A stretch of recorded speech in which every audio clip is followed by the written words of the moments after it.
the current federal funding runs out on March 14th. You might have heard about stuff like government shutdown, they run out of money. They don't officially run out of money, they run out of the ability to run out of money. It's kind of strange, but if you think about it, like there's not a way that you could just have a clock and say this is when you need to shut down. So when the legislation is passed and they can't agree on a budget, they essentially get a deadline, right? And this deadline means, hey, if you guys do not come to agreement on a budget by this point, everything shuts down.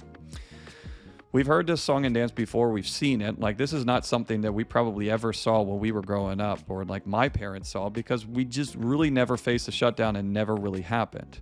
But now, since we are currently on our 2023 budget, this has been kicked all the way forward, and they still have not agreed on this. Some of this was done politically, right? It's an election year. Hey, we don't need to agree on a budget. Just punt it and have the next administration figure it out.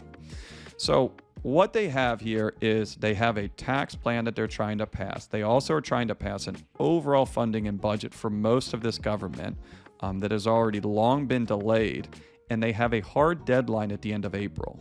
Because what happens is March 14th can come and go. March 14th, they can say, you know what, we're not talking about taxes. We're not going to do any tax cuts right now. And we can't even agree on the overall budget. We are going to punt this one last time. They can get themselves another 45 days. But at the end of April, they have to agree on this stuff.